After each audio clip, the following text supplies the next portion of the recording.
Good afternoon. Welcome to our webinar on how to find local information and help. I'm Steve Wilson at the Illinois State Water Survey and the host for the private well class. We're at the University of Illinois and I have Katie Buckley and Sally Dolan with me today as well. Our program, as you hopefully are aware, is sponsored, funded, and supported by the Rural Community Assistance Partnership, RCAP, and US EPA, and I'll talk a little bit about RCAP here in a second. So first thing, we do offer continuing education credit for environmental health professionals through our program, through NEHA, and also through the Illinois LEHP program. And so at least on the NEHA side, you can only take the same material once every credentialing cycle, which is 2 years. So for example, if your credentialing cycle just ended on January 31st, so your new one started the 1st of February, if you take this class today, you couldn't take the same class until after 2/1/26. I just want to make everyone aware of that. This webinar isn't offered very often, once a year or so. The last time was 1/18/23. But some of the webinars we do 2 or 3 times a year at least, and make sure everyone realizes that's the situation we're in. So there are a couple handouts in your GoToWebinar screen if you go to the handout tab, and what we can provide is a certificate of attendance, a copy of the slide deck as a PDF, and help with completing the NEHA forms. You need to email us at info@privatewellclass.org if you want any of those things or want assistance with getting your NEHA forms completed. And you have to watch this and attend. Over 90% of it is the benchmark we use to get credit. And we do ask a poll question. We expect you to take that if you're looking for credit. It's great if everyone would just fill it out. It really helps us understand our audience and some of those things. It's not a really tough question, something you should all know. So that out of the way, today's webinar, again, is part of our national program for private well owners funded by US EPA and partnering with RCAP. I need to change the slide. There's a new logo there. It needs to go on. So the deal here is our program, the private well class, is an online 10-lesson class that anyone can sign up for. It's completely free, and it's sent as a marketing campaign, if you will.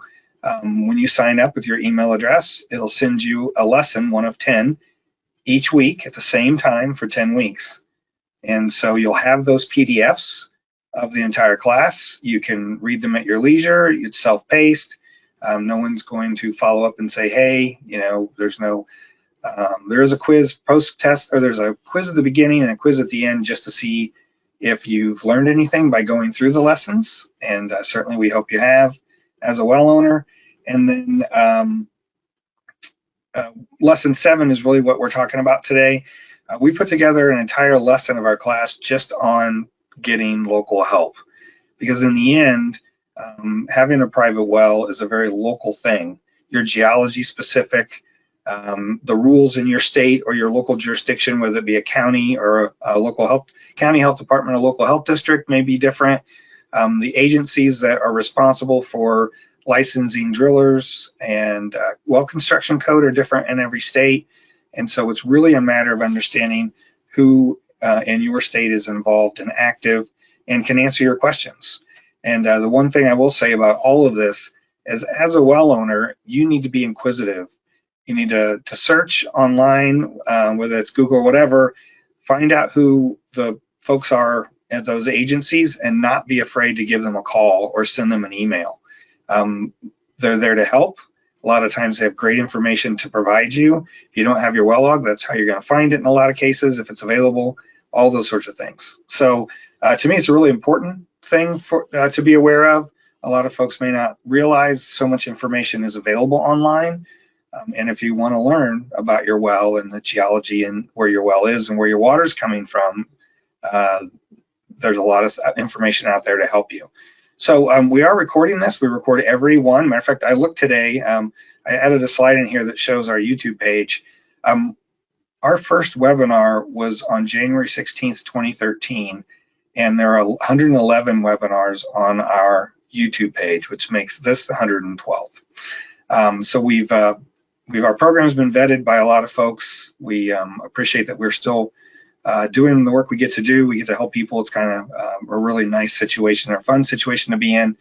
And we will answer your questions. So the last thing I should mention here is you were able to provide questions when you registered.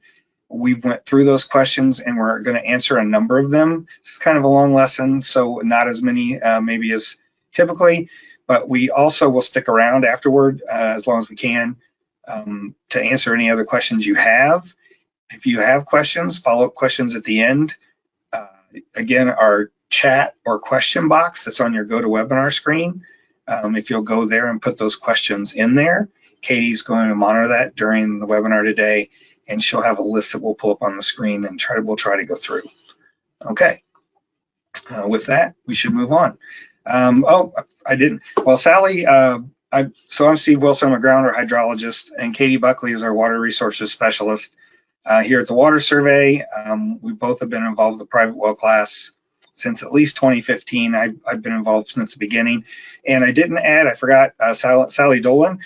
She's really here as an observer today. There may be some questions. She's an EHP, and so she has some knowledge that Katie and I do not. And we may call on her to help answer some questions today.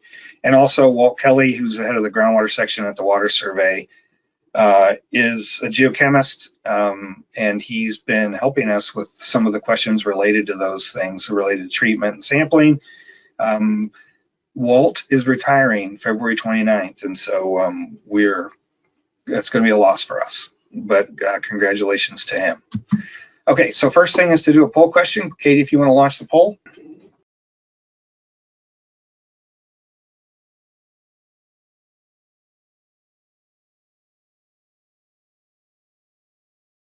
Hey, thank you. Okay. All right, first off, RCAP, the Rural Community Assistance Partnership. In the private well world, they've been around for a long time, but not necessarily working strictly with private well owners. They are made up, there's over 250 or so staff that are in these 6 regional affiliates. They're all individual nonprofits that together make up this partnership.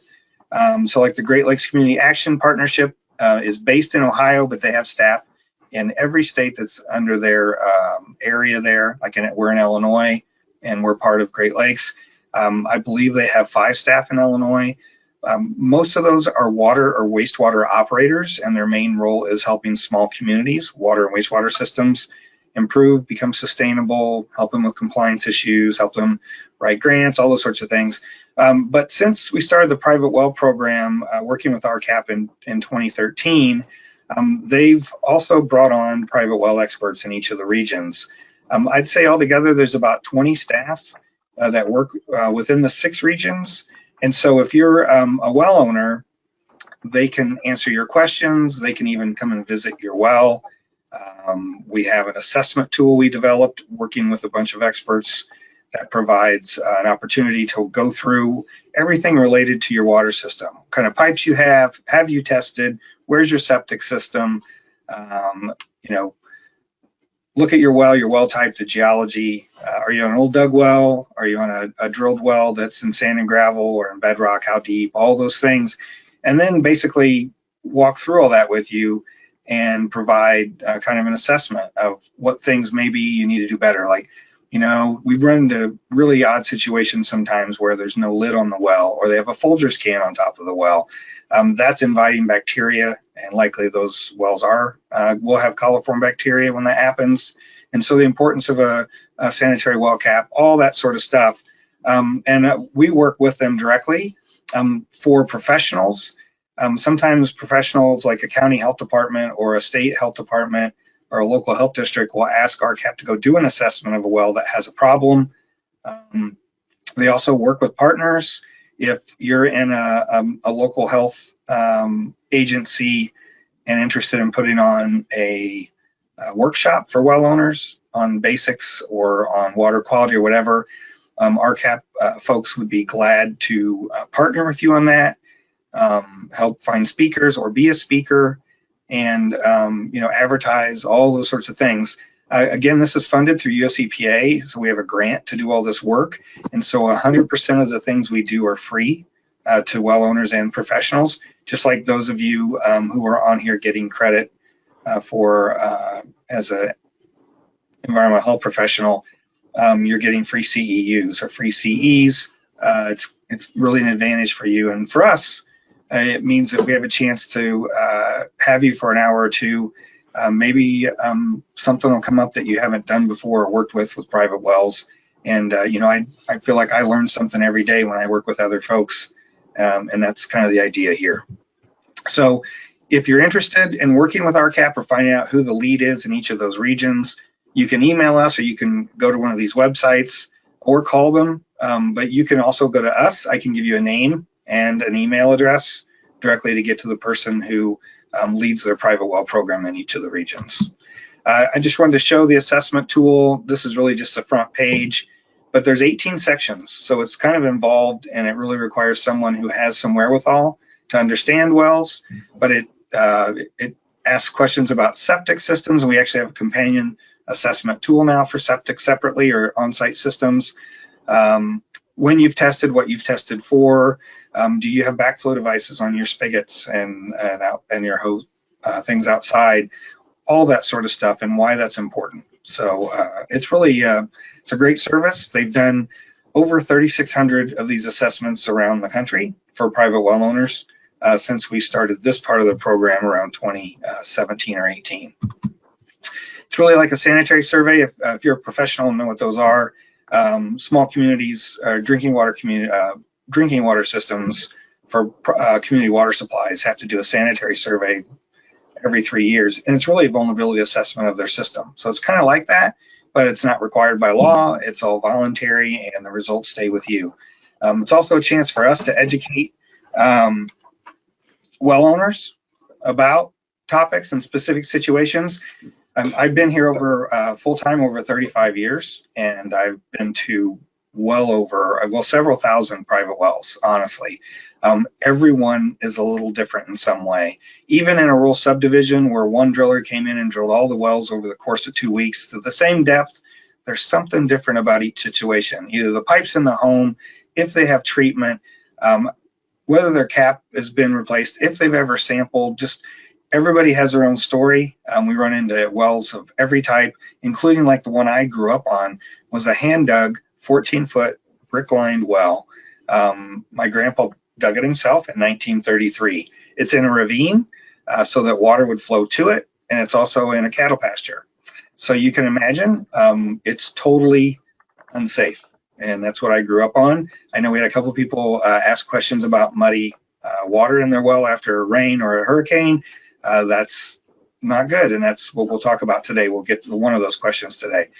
And also, it's a chance for the RCAP person to help you understand best practices, why you should sample every year for coliform and nitrate, and why you need to sample for other things every so often. So it's, and the last thing it does is encourages communication, not only with an RCAP person who is a well expert, but also your county or local health district. A lot of folks we learn are afraid to call their county or their local health district because they might condemn their well or tell them they can't drink the water. There are a few local health districts in some of the East Coast states, like I believe in Connecticut and maybe Massachusetts, where they've written their own rules basically so that they do have that authority. But in well over 99% of the country, a county or local health district can't tell you can't drink the water out of your well. And what they will do, though, is their job is to help protect your health, and they'll explain to you why you shouldn't be drinking it if it's got something in it. We have arsenic in Illinois in some of our groundwater, and we've certainly had areas where the arsenic's really high. And so, we share that with, if the county health department's involved, they may recommend why they shouldn't or why they need to add treatment. But again, a well owner, we've run into folks who say, well, my grandpa drank this till he was 90. That may be, but if you want to subject your family and your kids to that and take the chance, I would not. And so, they're there to help you is the bottom line. And you should rely on some of those local folks who know your area and the wells around you best. Oh, I did not update this slide. I apologize. This is from last year. It says 2,800. It's actually 3,600 now. We also did a bunch of workshops for professionals a few years ago. And through that, RCAP has really been able to develop a lot of partnerships with extension and health departments and sometimes state agencies where they work together to put on workshops and all those things. RCAP is just a really good group of folks whose job is technical assistance, and usually it's funded by a federal agency, which means they can help folks free of charge. We're at the State Water Survey. We're unique in the United States in that every state has a state geological survey, which in Illinois, the Illinois State Geological Survey is our sister agency in the same institute. But we have a separate water survey. It was formed in 1895 because of cholera and typhoid outbreaks in Illinois and all the evolving world of water chemistry and waterborne disease. And now we have about 140 staff altogether that do applied research. We house the state's well logs. We have a lab, full service lab, and we do a lot of work with communities and well owners, not only in Illinois, but around the country, looking at issues like arsenic or other things that might be water quality concerns or treatment devices. We're involved in a project right now looking at how to use some of those devices as an advantage to homeowners. Just as an example, this is a typhoid outbreak in 1916 in Pana, Illinois. The Water Survey has an inch-thick folder for this investigation. There were 36 cases, I believe. Half the town was sewered. They had a new water plant they built in 1913, but they weren't using it because the mayor said it was too expensive to run. And so we went down there, and not me, obviously, but the Water Survey went down there expecting to find one of those things as the cause. Instead, it ended up being the ice cream company that was in the middle of town, where they also sold milk. One large storage tank of milk that everybody used a bucket to get their milk out of and take home, and that got contaminated and caused this particular outbreak. Just another picture showing our history. We actually have all of this information, even on glass plate slides that date back to around 1900. And so it's really cool to go through and understand where we've evolved from and came from as a survey. So as a private well owner, here's the things that you need to understand. They're not regulated. The Safe Drinking Water Act regulates community water supplies, not private wells. So as the owner of a private well, it's your job to make sure your water's safe to drink and the system's maintained and your family's protected. And so that's a responsibility. And so our class is meant to help you understand that responsibility and know what things you need to do. And a lot of people blow it off. They think groundwater's safe. My dad was that way. It's groundwater, it's fine. We're not gonna put chemicals in our water or treat it because cities do that and it makes the water taste funny. Well, that's not understanding that water can look perfectly clear. I hear so many times, well, water tastes great. I understand, I grew up on one, but many contaminants are colorless, odorless, and have no taste. And so unless you test your well, you have no idea what's in your drinking water. It's that simple. And now I live in town. I have a water bill. I pay every month. That's and everybody else does too. In the town, there's around 50,000 homes altogether, and those bills, that money goes to paying for a licensed operator, paying for the testing they have to do every quarter, all the reporting they have to do to the state agency, and also maintenance of all the infrastructure so that when you turn on your tap, you have water pressure and you know the water is safe to drink. If you're a well owner, that all is your responsibility. And so it's not meant to be daunting. It's once you understand it all, it's actually fairly straightforward.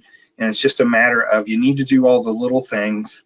It'll make your water supply better and safer. It'll help protect your components of your system so they last longer, all that sort of stuff. What we want and what our class is in theory is really about are these things. It's about helping you understand your well log and where your water is coming from. So you need to know the depth. You need to know if you have a submersible pump, where it's set at. Does it have a screen or not? You know, what's the diameter? So is it a large diameter well, or is it a small diameter well, drilled well? All those things matter when you look at contamination sources, risk, you know, even on the quantity side, not necessarily the quality side, about running out of water. When you install a well, at least in Illinois, they're required to pump it to get an idea of how much it will sustain. And so a lot of times well logs have that information on them. And so it's really a great resource to have a good feel for what issues you could have with your well, just because maybe you're in a low source aquifer. It doesn't provide much water, where you need to have a very small pump and maybe a storage tank so that you can pump even when you're not using water to store it up. Or, you know, you're in a karst area where the geology is such that there's almost no way you're not going to have bacteria problems and other surface sources get into your well. So then you can understand what kind of treatment you might need to add. All those sorts of things. And also going through all the lessons helps you understand what questions to ask and ask better questions, honestly, so that when you do contact someone locally to ask information, whether that's extension, a health department, or a driller, they understand that you know something about your well, and they'll treat you differently, honestly. And lastly, why you need to sample your well. That's the most critical thing you can do to understand what your water quality is and what you're drinking. So what we're going to discuss today is well logs and other well-related information, how to find that locally, or at least at the state level. And then we'll talk a little bit about financial help, but we do have a webinar that we've done, we did in February last year, that's just on the financial side of things. Honestly, there's not a lot of funding available for private well owners to get help for a loan if you need a new well or you need to add treatment. There are some sources, but many of those programs are tied to lower income, and so you have to meet certain criteria. And then we'll also talk about sampling your well. That's the biggest thing, as I mentioned before. That's where we get the most questions. And what I will say is, if you sign up for the private well class, this is just a webinar that supports the class on our webpage. You'll learn a lot more detail than we can provide here in this 90 minutes or so. So I encourage you to do that, but this is what we're going to cover. So the best support you can usually get is locally, right? Because they understand your regulations, local conditions, all that stuff I mentioned earlier. If once you find a right person, and it may be 2 or 3 people you've gone to, but you'll find someone and you'll know you can always call them. And that's what we try to do. We try to be that person. And when I teach folks who want to start well programs in their local area, the thing I tell them is, you can't just say, oh, I'm going to get a 2-year grant, we're going to start doing this. You have to commit to being available long term, because 5 years from now, a well owner may have a problem and it's someone you worked with 5 years ago. They know your name, they know you were there for them. And when they call you and you say, I don't have time for you now, we don't have a grant anymore, that doesn't work, right? And so you need to be committed to that. And as a well owner, you need to find that person who you could always contact, who's either going to have an answer, or what I tell people is, you don't have to have all the answers, you have to know how to get them and know who else to ask that may have that answer. And that's kind of the way we operate our program. So these are some of the options: contractor, county, local, health department, well drillers, regulators, co-op extension, and they go by different names, but DNRs, DEQs, DEPs, DPHs, Department of Public Health, those are the agencies that either have health regulations or are have managed the well code, well construction code in your state, or they license drillers in your state. Contact them, use them. Like I said, don't get frustrated when the first person doesn't return your call. If that happens, There are a lot of really good folks at the county and state level or local level that, they understand their role. They're in the position they're in because they want to help people. So if you know who drilled your well, that is your best source of well information.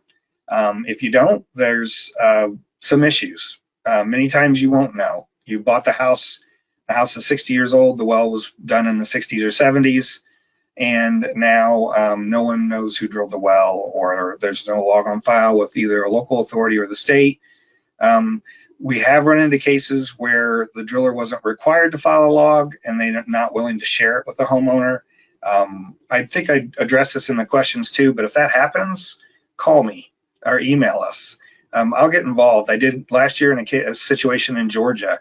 Drillers want to protect that information because that's their livelihood. And if they have information about a certain area that no one else has, then that makes them the most qualified to drill in that area. And so sometimes they have that attitude. And what I tell new well owners or people who are going to drill a well is make sure your contract with the drilling contractor includes that you get a full copy of the log and any information that's supplied to the regulators in that state. And even if they don't have to supply it to regulators. So for instance, in Mississippi, if a well's under 5 inches in diameter, I think it's still the case that you don't have to file a log. And so, there's not many records at the state level for wells that are 4-inch diameter wells, but there's a lot of wells in Mississippi that are 4-inch diameter wells. So as I said here, the agency that requires well logs be filed, that is in every state but 2. Pennsylvania and Alaska don't require that, but it varies by state. And sometimes it's at the county level or a local health agency level. So you need to just find that information out. And then the other thing is there's a lot of wells that are still in use that were before there was an EPA or a local health department, or before there were any rules related to well construction code. So Illinois was fairly ahead of the game. We started those rules in 1968, but we run into wells all the time that are older than that and that aren't in our files, as well as sometimes wells that are older than that or are younger than that, but a driller didn't file a log. But that's typically in the first 10 or 20 years of that rule. Today, our drillers are actually really good about filing logs, and if we know a well was drilled in 2010, I can go right to our well records, and rarely do I not find it. So again, there's some states that don't have a rule. I mentioned them already. So it's important to understand about your well, the geology there, and where your water's coming from. It matters a lot if your water's coming from 200 feet versus from a range from 40 feet to 200 feet. And so understanding the type of well you have and all that really matters. So the simplest way to do this, in all honesty, is Google, right? If you just put in my state water well log, you're going to find that information if it's available. So California is a great example because 10 years ago, it's a state where they protected private well information. Counties had it. They wouldn't give it out to anyone but the owner. I know early on in our project, we had a family from California call us and want us to get their log. I called the county health department.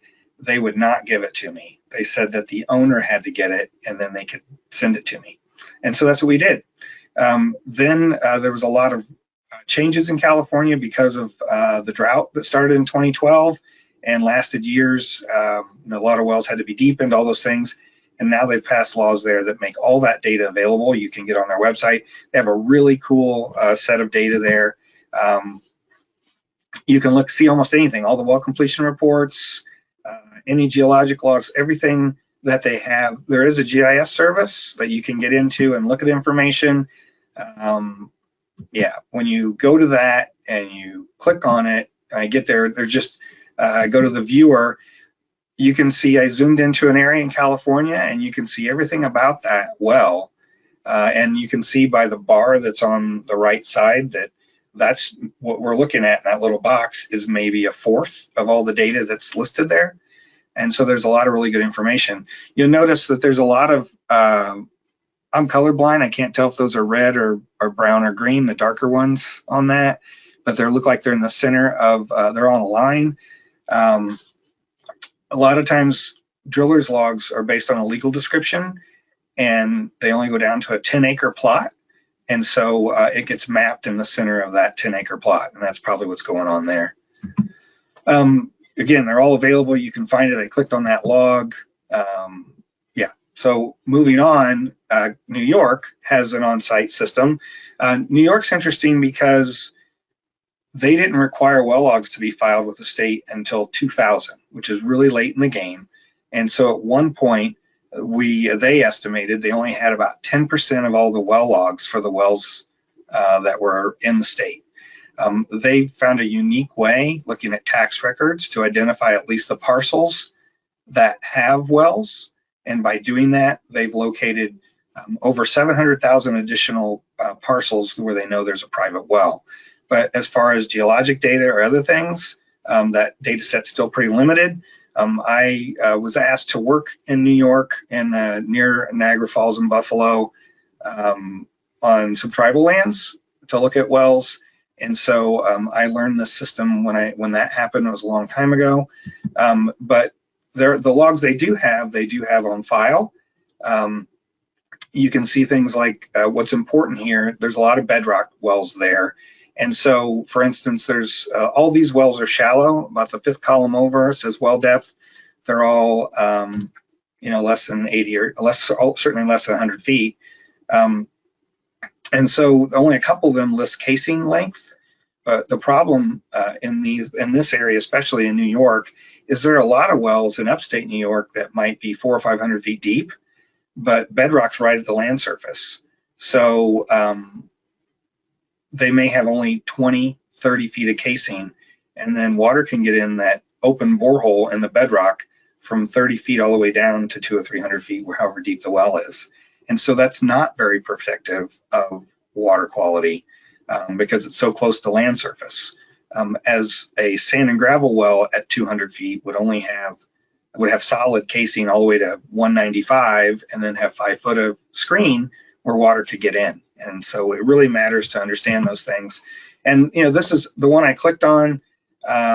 It's not a great log, obviously. There's a lot of information missing. It's a scan of a handwritten log. We certainly have our share of those here. Some of the ones we have here, though, are from in the 30s or earlier, 1930s. Today, there's a form that's required, and there has been since the late 60s, that requires much more information that really helps you understand what's going on at that well. So Illinois, this is our system. Again, the State Geological Survey is our sister agency. You can see at the top, we're all under the Prairie Research Institute, and there's 5 surveys that make up that institute that are listed there. We also house the state's well logs, water well logs, but the State Geological Survey houses all well logs, oil and gas, you name it. Everything like that as well. They've got a GIS system that we feed into, and so this data really is available through both of us if you want an actual record. And I'll show you an example of that. So we're in Champaign-Urbana, Illinois, at the University of Illinois. It's right in the middle. The dark area is an aquifer. It's the Mahomet Aquifer. It's a large aquifer that runs over 150 miles wide or in length to the west. But if those are all the blue are all the water well logs in this area. And the other colored ones up near the top of the map are either monitoring wells or borings for bridges, or you name it, a lot of other things that get added to the Geological Surveys database. If I zoom in to near our airport here in town, I click on a well, it comes up, there's 3 wells at this location. I'm looking at number 2 of 3, and there's an API number that's a clickable button, and then other information about that location and that well. If the water survey has tied a P number, which is our numbering system for the logs in our files, it would be shown here. And I think on a different example, like this one, I clicked on a different well. And so when you click on that blue long number at the top, this is what comes up. and explains the geology, who the driller was, when it was drilled, 1959 in this case. And then this one, some of them, we've started working to tie these to the water survey scans of the actual logs. This is generated by a database. It's not the actual well log that was filed by the driller. It's after the information was entered into a database. And then when I click on one of those blue buttons at the bottom, you can see a copy of the actual log, which has a lot more information, including the static water level, number 17, is 91 feet, and it dropped to 117 when pumped at 15 gallons a minute for 2 hours. So it gives you an idea of what kind of drawdown you're going to have, how much you can pump it. Typically what a driller does is they'll put in a bigger pump for this test than what's going to be installed. Many homes that don't have livestock or any other water needs, but residential, will have maybe a 5 gallon per minute pump, and that's even on the high side, some even 3. And so by pumping at 15 gallons a minute and there was 26 feet of drawdown, they know that putting a 5 gallon per minute pump in it means it's not going to draw down near that much. And so then they can set, if it's a drilled well, and it has a if it has a submersible well, or submersible pump, excuse me, they know where to put that so that it won't actually go dry, so to speak, or water won't drop below the pump. So in this case, it's a 4-inch casing. Actually, it's smaller than that, 2.5 inch to 169 feet. And they put a Myers, this has got a working head pump on it. So it's, the pump is at the surface. It's a piston pump. It's that they don't make them anymore, really. They're not efficient. It's like putting a motor in an old hand pump is what a working head pump is. It's a good example. We still find them out there, actually. And this is a larger well for a non-community system, which is a campground, Camp Algonquin. And you can see here, this is a bedrock well. It goes to 260 feet, same sort of information. And this is a typical well log today. This was from 1980. And again, it depends on your state and what the rules are. We're lucky in Illinois that most of the time, if a well's younger than this, it's going to show up, and we're going to have a log for it. So other things you need to know. One, so your well's 125 feet deep and it's sand and gravel, and you don't know anything about that sand and gravel aquifer, how big it is, if it's got water quality problems. And so if you just Google My State Aquifer Maps, you're going to find out who the agency is in your state that creates those maps. And typically, not only do they map the geology, but they also have an understanding of the water quality. And even if that agency, say it's your state geological survey that creates the geologic maps and this extent of all the aquifers, they will know if there's a different agency that you need to talk to about the water quality in that aquifer. Because usually, aquifers have a signature, typically.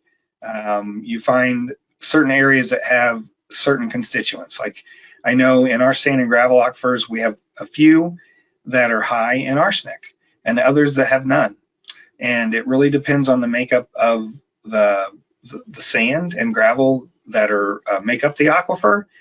Some of them have, like the one I've worked in, the Mahomet and the Glassford aquifers, there's arsenopyrite. And so it's pyrite, but it also has arsenic attached to it. And under certain chemical conditions, if the aquifer has, or if the water has reducing conditions, it can release arsenic into the water. So in some of the aquifer, we see a lot of arsenic in the water. Some we don't see any because it's still bound. It's all, but someone can explain all that to you and tell you if you have a concern.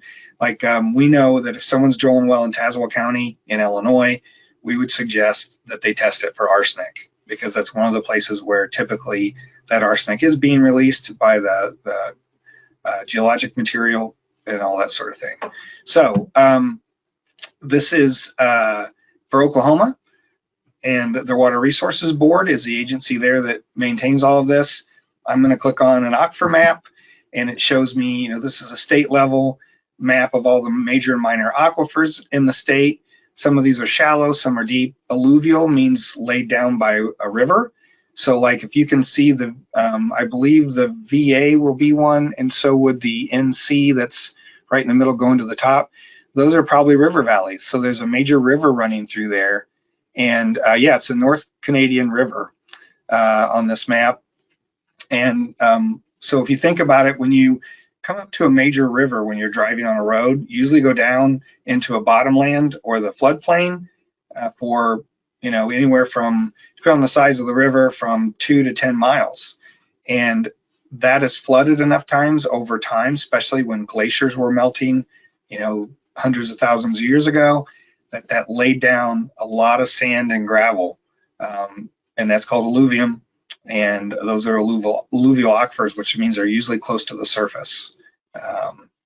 And so, yeah, someone can explain this to you in the state you're in, but sands are a great source of water. If you have a jar of sand and it's dry, 30% of that jar is water or is air. And so that means if you have 100-foot thick aquifer that's sand and gravel, you can have up to 30 feet of that is actually water if you took all the sand away. So they're very prolific aquifers. A lot of times you see irrigation systems in those bottomlands, and that's because there's so much water available. Plus, they're typically, those shallow aquifers are tied to the river, and so the river becomes a source to put more water into the aquifer whenever you pump it, and all those sorts of things. Again, they have water wells. This is a list of all the wells they have, their GIS system. And again, this is all publicly available, just nosing around, you can find that. I clicked on the three little pieces of paper up there together that stack. Those are the layers that are available. You can click on or click off any of these.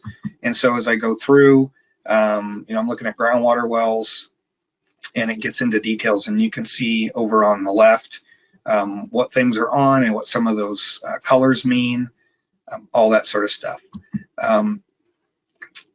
Yeah, and so the one, I think the previous one are, I guess, all groundwater wells. And so if I want to look at bedrock wells, I could just turn off the other ones. I turned off all the alluvial ones and the minor bedrock aquifers and just show the major bedrock aquifers. And so if I live in this area, you know, you could play around with different things to see. You could probably even zoom in enough to see if your well's listed there. You know, it's, again, every state doesn't have this, but there are a number of states who do. And so there's a lot of good information. And they've not only, you know, in Illinois, we have some of the major aquifers mapped with our well logs, but we don't have all the detail they have here. So, and then this is, again, I'm looking at minor alluvial aquifers. Minor means they're going to be very narrow, not a huge water source. And they're typically smaller streams and the sands that have deposited around those streams when they were in flood stage and stuff like that, which, you know, where the soil was actually laid originally. Reported well logs. Yeah, so you can narrow this down too, so you're not looking at other things. You don't care about all groundwater wells or monitoring wells or anything that's listed as an other well, but those, first you want to see which ones have well logs.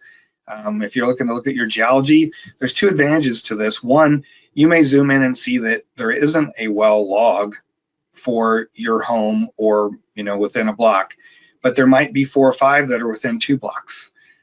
Typically, when you look at those, if they're all the same depth or close to it, then that means there's one aquifer that's probably supplying all the water for that area, and your well, if it looks the same, you know, if you have a drilled well that's a 4 or 5 inch casing, that may be different than a large diameter well that was bored, that, you know, is much shallower, but, you know, it's bored, it's large because it's meant to get water from the water table and store it, because there's no aquifer there usually.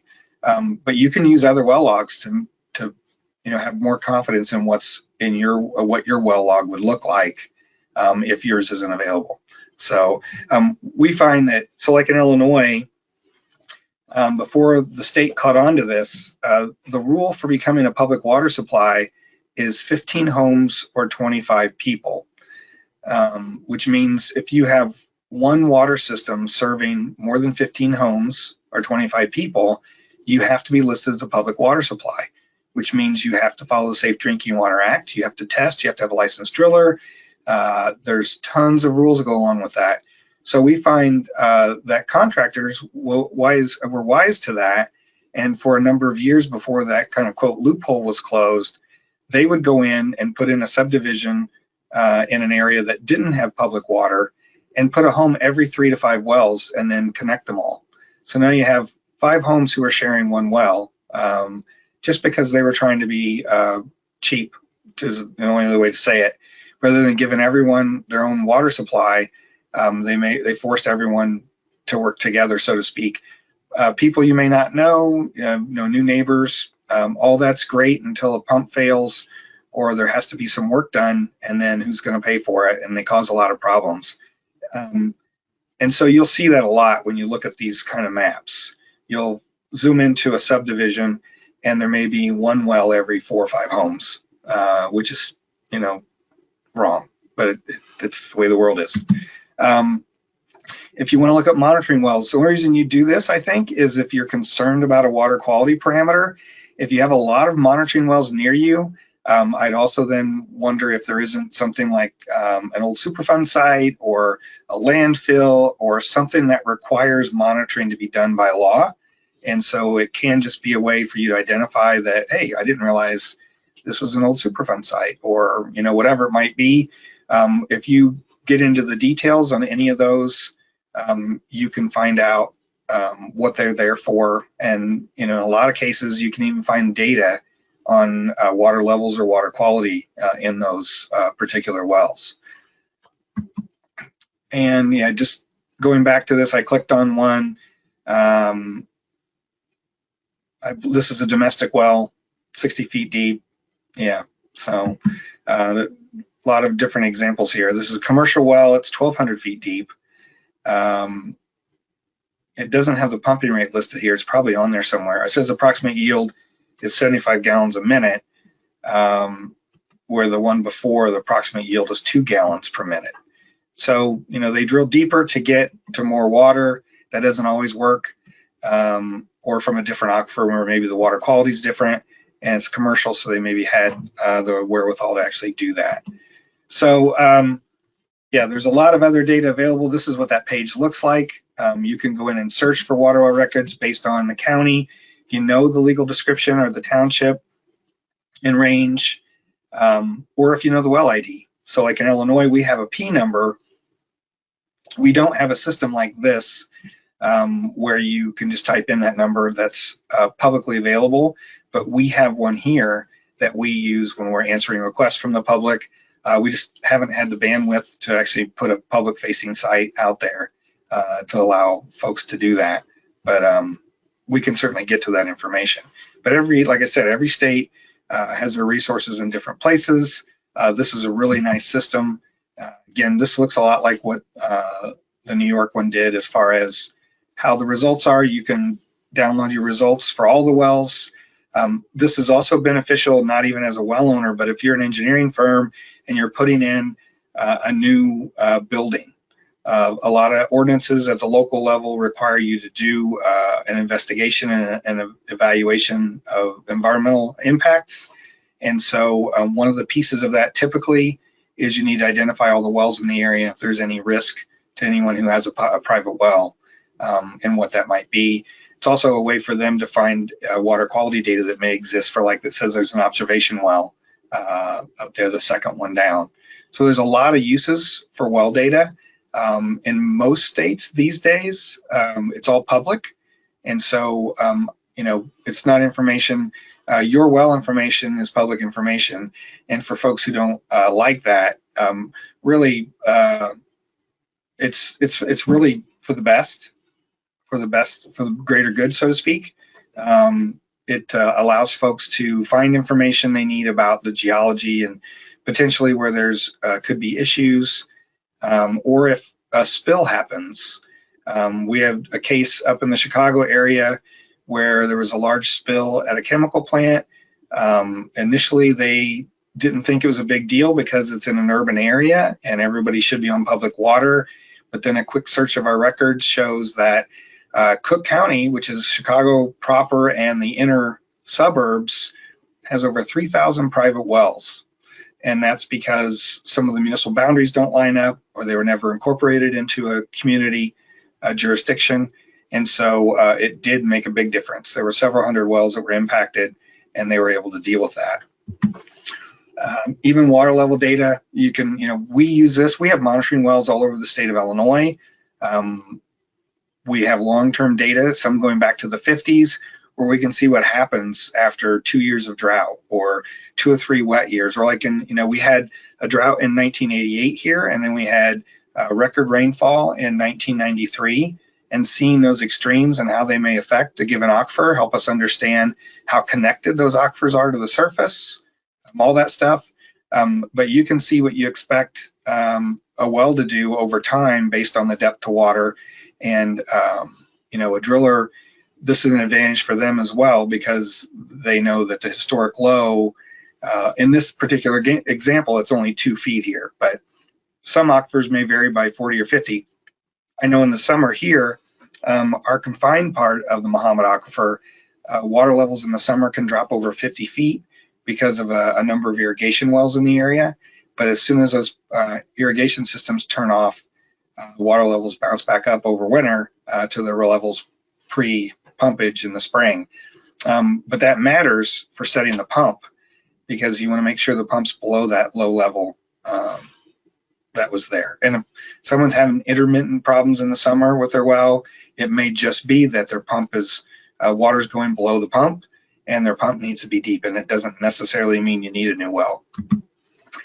So in summary, so to speak, Google, see what you can find. If there isn't a great site like some of these, there's probably information about those agencies, and then you know who to call. And I would call and contact them, tell them what you're after. We actually work with a number of states. We may even know some of the people, and I know we do in some of the states that work with us. And so, last resort, well, in Illinois, again, this is part of my job. I'm a groundwater hydrologist. That's what we do. We just had a request today from a small community where there's private wells outside the edge of the community, and they're worried about the aquifer, and they asked us to look some information up for them. And so we do this regularly. And for our private well class program, which funds all this work, we also try to help folks find that information. A lot of times that may be doing the Google search for somebody who maybe lives in a rural area. They might be older and they're not very fluent using a computer or the internet. We're glad to do that. So, and we have a number of staff here that can help. And so, yeah. The important thing is eventually figuring out who it is in your local area that's the best person to talk to, that can find the details you need so that you can either decide whether you need to sample, whether you need to be concerned about your well or not, whether you can figure out if it's been grouted properly, which if you're not familiar with grout, when you drill a well, if you're going to put in a 6-inch well, you might put a 7.5-inch borehole in, and then you put the 6-inch well inside it. The area around the outside of that well is open, and so you need to seal it so things from the surface can't run down the outside of the pipe and eventually get into your well. And so most state well codes require you to grout that, and grout is usually cement or some kind of a clay-based material that won't allow water through. And so it's really sealing off the outside of your well at depth so that nothing from the surface can run down and get in your well. All right. So as far as well testing, so every situation really is different. The depth of your well, the type of well you have, what formation, geologic formation is your water coming from, because there'll be differences, and what are known contaminants in the area. I just mentioned arsenic. I know if you're in Tazewell County, we would suggest you test for arsenic, where there's other places in the state we know we've never found any, and it wouldn't necessarily be needed, or it's going to come back below the testing limit. I would ask, and I said I use county because that's in Illinois, we have county health departments. I know out east in other states there are local health districts. They really operate the same way. They manage the septic program in your area, and they also maybe permit wells or inspect wells, or actually come out and visit sites where wells are being drilled or sealed, all that sort of stuff. So that county group or local group, as well as your state health department, can give you advice as well of what they would recommend. Talk to your neighbors, co-op extension, even at the state level, talk to the well records folks and ask them if they know of any contaminants in your area. Your local health department's most likely to know those things, and they may even have their own lab or their own testing. So we recommend you sample for coliform and nitrate annually. So coliform itself is not a bacteria that makes you sick.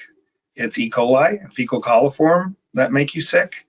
But if there's coliform in your well, that means there's a near surface source that it's allowing it to get in your well. Coliform doesn't exist in groundwater permanently. It only comes from our bodies and animals and those sorts of things. And so same with nitrate, if it's high, it's because it's been applied as a fertilizer or it's part of a septic system. And so if you have elevated nitrate, which the health standard is 10 milligrams per liter, and we consider background around 3. Or if there's any coliform, then that indicates that there's a pathway into your well. And what that means is that somewhere near the surface, either you don't have a proper seal for a cap, or there's a crack in your casing somewhere, or you have a shallow well and there's a shallow source like your septic or livestock. And so all those things obviously are bad, and that's why you test. And annually, it's actually very cheap, but it's pretty inexpensive to test for those things, and it gives you peace of mind that your well's still intact, your well cap is still intact. Even if you have a sanitary well cap, those have a rubber seal, and in a cold climate like in Illinois, in a few years, that rubber seal gets brittle, just like anything else you leave outside in the winter. And so you may open up your well cap, or somebody may need to, or maybe they're, for whatever reason, you'll find that well cap, that gasket is no longer functional. When you take the cap off, it breaks into 6 pieces. And so even that little gap, bugs can get in, or if you're in a lower area and there's spring flooding and it overtops your well's no longer going to be safe, and it's going to get stuff in it. So that's why that's recommended. So when a health department or anybody else tests your well for coliform and nitrate, that indicates a pathway into your well. It doesn't mean there couldn't be other things in your well. And I'll give you some examples. But a lot of people assume that because the counties went out or the local health district has even provided maybe free coliform and nitrate sampling, that their well's okay. It really doesn't mean that your water's safe. It just means that your well has, the integrity of the well is still there. So other examples, in Massachusetts, DEP's put up this great website where you can just type in your address if you have a bedrock well, and it'll tell you, based on your address, we know that other wells in your area have tested positive for either elevated nitrate or uranium, and that you probably need to do something about it. And they even provide resources, including the certified labs that can test for it, and guidance. And so this is helpful if you're in Massachusetts. This is on Rhode Island's website, and it's an example. If you've been on any of our webinars, I'd show it a lot, because it was an eye-opener for me. Early on in our project, 2013 or 2014, I found this on their webpage, and all the little circles and odd-shaped things are where there used to be orchards where they used arsenic as a pesticide. They stopped doing that in the 60s, but in many cases, those had been there a long time. All the soil's contaminated, and over time, some of that leaches down into the shallow groundwater. So this map is really indicating that this is where they've identified these areas where there could be elevated arsenic, and that you need to be careful. But the most interesting thing here is that big splotch in the middle, about a third of the state, that's where there's elevated beryllium. And if you look under the Safe Drinking Water Act at all the primary drinking water contaminants that every public water supply has to test for, or every community water supply has to test for, beryllium is listed. It's got health effects. It's just something I'd never heard of being a contaminant. I've never heard of it in groundwater, but it occurs, it's naturally occurring. And in this particular part of the country, it's elevated. And so if you live in that part of the country, in that part of the state of Rhode Island, you should test your well for beryllium, your well water.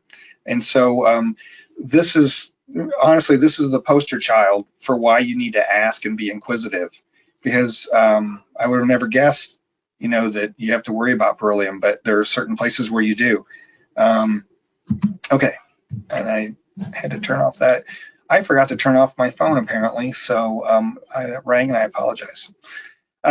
There's more advanced sites like the one I showed you in Oklahoma, that's for wells. Some of these, like DNR in Wisconsin, has a website that shows private well water quality data. So this is also a searchable system. Up in the top right, I told it to display arsenic by county. And so then you can look at the legend there and see that where they detected none, it's that dark blue color. Where it's over 20, where it's, well, actually where it's over 10, it's a shade of yellow or red.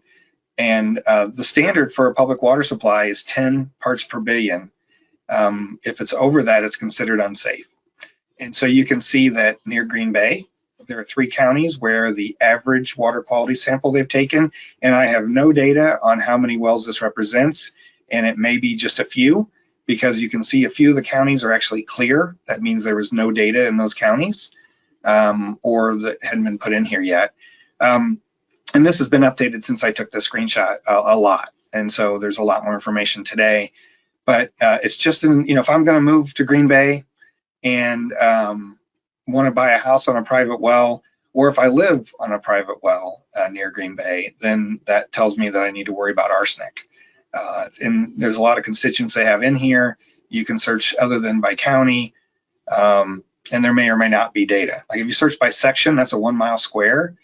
You may have a lot of sections where there's no data, especially in a rural area. There may only be 2 or 3 homes in that entire section.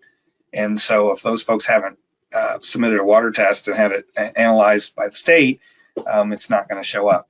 But still, overall, when you aggregate that information, it gives you a picture of what you need to worry about. So here's what we suggest testing for. And again, always get advice from your local or state health department. But again, annually nitrate coliform bacteria. And then if you've never done it, you know, this other list here that includes, you know, if you have galvanized pipes in your home, if it's an older home, it very well may well be, but those are made of lead, zinc, and cadmium. Copper, if you have copper pipes, a lot of those, if it's before 2014, your copper pipes probably have lead solder. And so, you know, and that matters. It's not a well water problem in that case, it's your pipes. And depending on the chemistry of the water coming from your well, it can leach that zinc, cadmium, copper, or lead. If it's not corrosive water at all, which, or aggressive is probably a better term, it may form scale on your inside of your piping. And that basically protects your water from being in touch with a source of, you know, if it's lead pipes. But not every home that has lead pipes has lead in their water. It really depends on the water chemistry that's going through the pipes, how long it sits, and all that stuff. But of these other things, fluoride actually does occur naturally. You know, many communities add fluoride because the health benefits for teeth are well documented. Groundwater is typically high in iron and manganese. Manganese is also a health risk, especially for children. And iron and manganese are probably the 2 most common constituents we find in our groundwater in Illinois and probably in most of the country. And so, you know, just doing this list will give you a good idea of the basic chemistry of your water and if any of those things may be a problem. You know, if you test your water and the pH is 8, like a lot of groundwater in Illinois, depending on the alkalinity and other things, it probably is not very aggressive. But I know there's an aquifer in Virginia, the Piedmont, where the pH is around 4.5. That water is much more likely to be aggressive, or it's reducing, right? pH 7 is neutral, and so it's much more likely than to leach lead or copper or other metals from pipe. And so understanding all that really matters. And we say every 3 to 5 years because if something changes, unless it's a shallow aquifer or a dug or bored well where you're getting water from the water table, in a deeper, you know, sand and gravel aquifer that's 150 feet deep, for instance, if the arsenic is 20 When you measure it today, in 5 years, you still expect it to be 20, expect the pH to be the same. It's groundwater's slow moving, but it is moving. But those changes are really based on the mineralogy of the source grains that make up the aquifer, and they aren't going to change a lot. So if you sample 5 years from now and all of a sudden the pHs went from 5 to 7.5, then maybe you want to ask someone who has a water testing company or a local health district or whoever about what could have caused that, because things do happen, especially if you're subject to tremors or small earthquakes. We don't have many of those in Illinois, but a number of years ago there was one down south of St. Louis in Missouri that affected Illinois.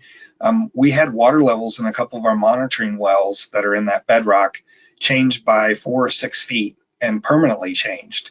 And it's because when that happened, the fractures in the rock changed. And so different sources of water were available to that well.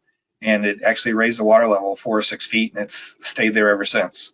So that's an odd case, but that's why we do the testing. And especially the coliform bacteria is probably and nitrate are the most important things. Other times to test, anytime it's been opened. If you've had a coliform problem and you disinfected, shock chlorinated your well, you should take a follow-up sample after that's all done to make sure that the bacteria is no longer there and it's safe to drink. Or any kind of emergency response event. El Paso County, Colorado provided some slides after a large forest fire had went through an area. And, there's a whole thing we try to teach folks on about some of these disasters and what can happen. This is a great example because here the aluminum cap, it's laying on the side there, is completely melted and all the wires been melted together. So, one of the things we tell people is if you're leaving your home because of a fire coming your way, make sure the power's off on your pump, because when those wires melt together, if that power's still on, your pump's just going to run and run and run and run. And if it has nowhere to go, it's either going to cause a problem with a pipe or it's not going to shut off because it's hardwired, and or it could burn up the pump, things like that. As far as getting it analyzed, every state accredits labs that do samples for communities that have to test every quarter through the Safe Drinking Water Act. We suggest you use a certified lab, and each state accredits them on their own. The labs have to go to the trouble of getting the state primacy agency, which is the agency in each state that reviews all the sample results and makes sure the drillers or the water operators license, all that stuff. They have a program through the US EPA to accredit labs to show that they know what they're doing and that their results are accurate. There may be states that have programs for private well sampling. Iowa has a grants to counties program through their state legislature where they might cost share sampling or abandoning a well. New Mexico has a program where if you provide them information on your on-site wastewater septic system, they'll give you a free water sample if they don't have it in a record. So it's worth looking into some of those things. It might be a way to save you some money and still get a water test. When you call a lab, make sure they give you detailed sampling instructions. They should provide a cooler that comes in a box along with the samples if it's mailed to you. You also preserving the sample these days is typically just keeping an ice pack in there to keep it cool. It used to be that you provided bottles that had a little bit of acid in the bottom of them, but that's not considered safe to do, so it's not done really anymore.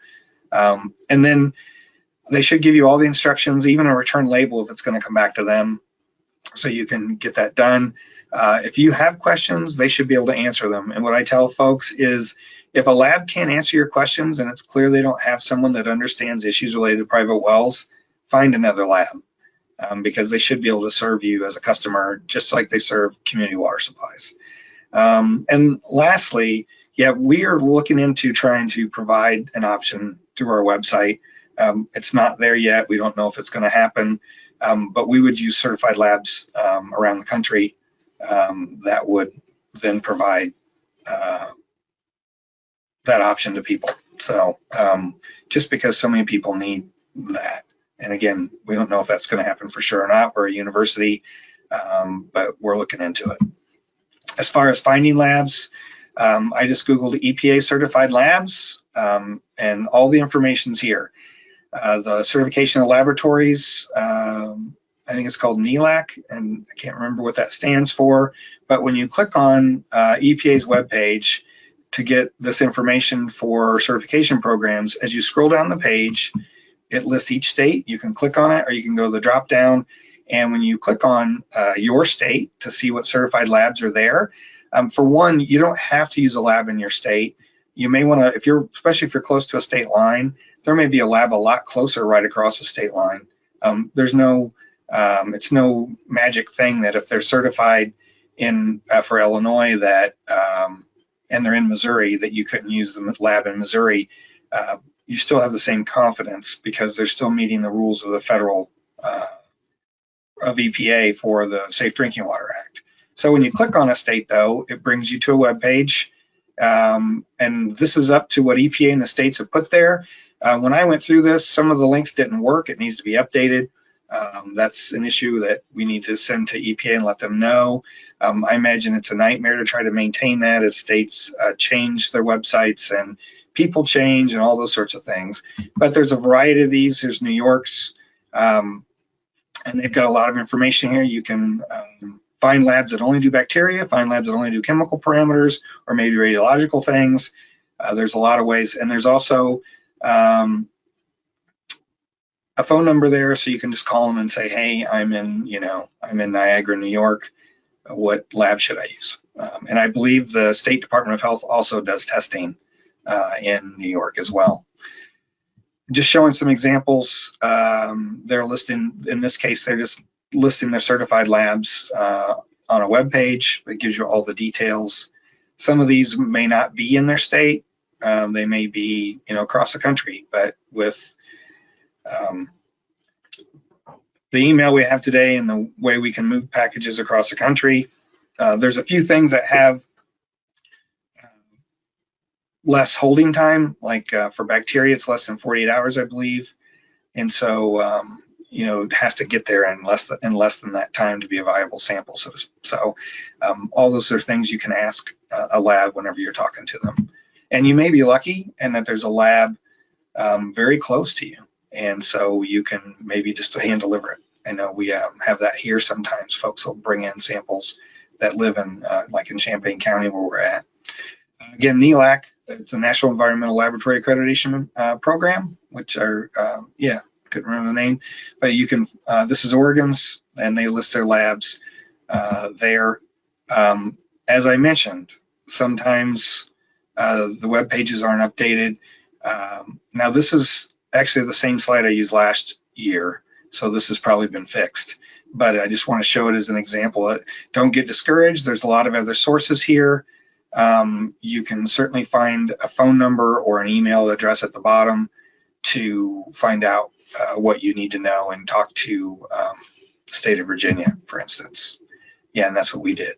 So we went and found it. As far as interpreting results, there are websites out there that provide a place for you to enter your data. Several of the state extension programs have that. But in the end, you really want to, you can use that to get a sense of what's going on. If something's obvious, like we know the arsenic standard's 10 parts per billion. If you have a sample that's 30, then it's going to show up as above a health standard. But a lot of times there's chemistry can be unique. There could be things that you don't expect and not sure what they mean. Like, if beryllium showed up in my sample, I would have really not understood why that's a problem. And so the bottom line is you should always go to a health department to get a qualified answer.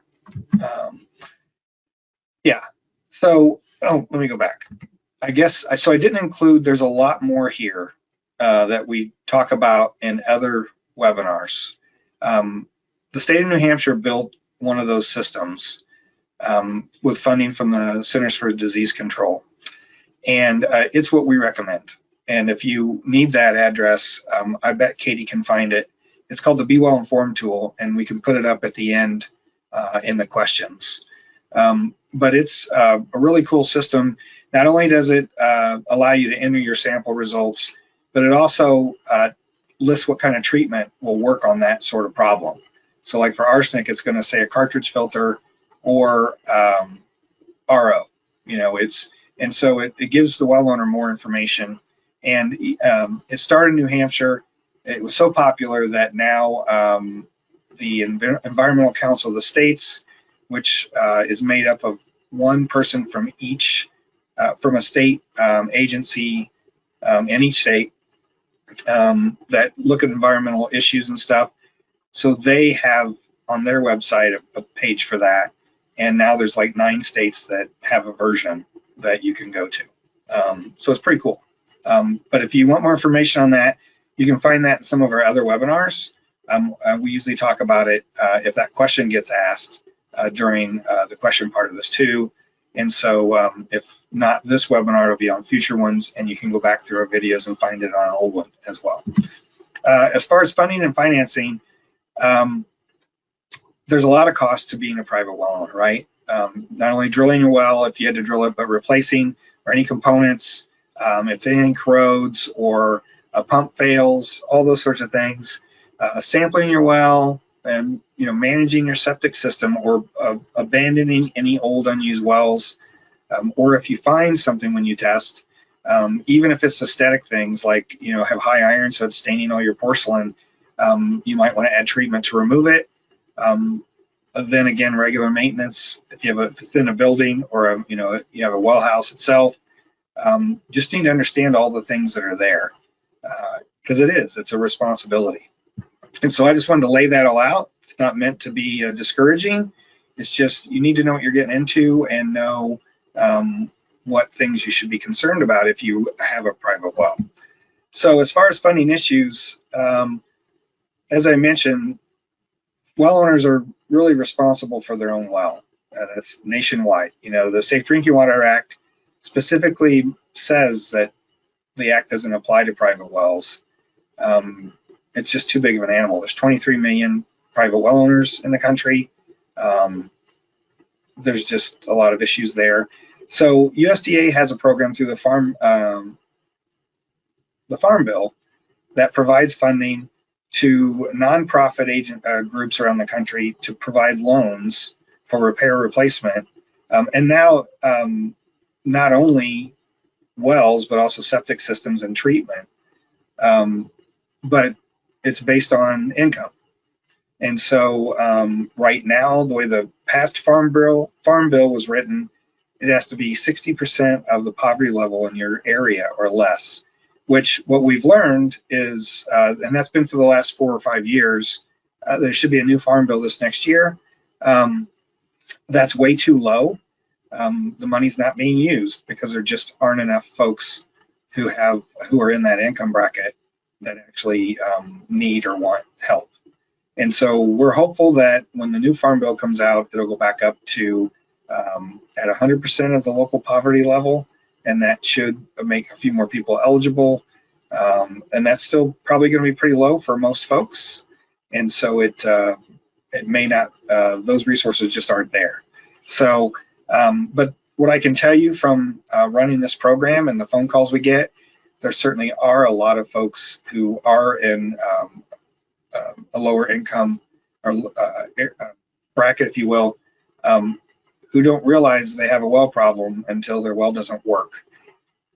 And none of these things are fast. And so you only have to go without water for a day or two to realize how important water is. And a lot of times it takes months to try to get something in place for those folks. So, but what is available is there are loans that are low interest. I think right now it's 1%. There might be a cost share depending on the type of program, and sometimes grants. I know the USDA program has a different program for anything related to a home, where if you're over 65 and meet the income criteria, you can get a grant that you don't have to pay back. So there are a few things out there. It's just not going to help most of the well owners in the country. I will mention, and I left this slide, it's from last year, because we did this talk last year right before we did this February 28th webinar. But we did a webinar just on funding and financing. You can find that on our YouTube page or on our webinars page. Dolores and Andrea are both from USDA. They run that program what I just mentioned, and they spoke directly about how it works, who you go to in different areas to find if you're eligible and to apply, all that sort of stuff. It was really helpful. We also went over a lot of other things that you can deal with related to financing, water sampling, well abandonment. A lot of times those may be at a local level. I know in Illinois before the pandemic, our local soil and water conservation districts had a cost share program for abandoning wells. Typically, like at least in rural Illinois, abandoning a well might cost about $1,000, and they would cost share 500 of that. And so in the end, you get to abandon that well and not have it be a health or safety risk for $500 instead of the full cost that a contractor might charge you.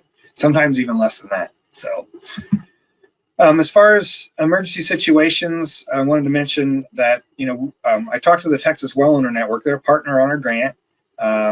Their Texas Extension runs the Well Owner Network, and they've had, a number of hurricanes, and there's also support from FEMA if something like that happens. And so if you do have issues, and it's been a problem since you had this emergency thing happen, whether it be a tornado or a hurricane or whatever. Usually it's right after the disaster that you need to contact them, but you can probably contact FEMA and see if they still provide support in a given area.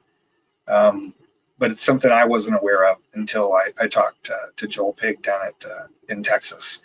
So other states have programs I mentioned. I think I've mentioned all of those already.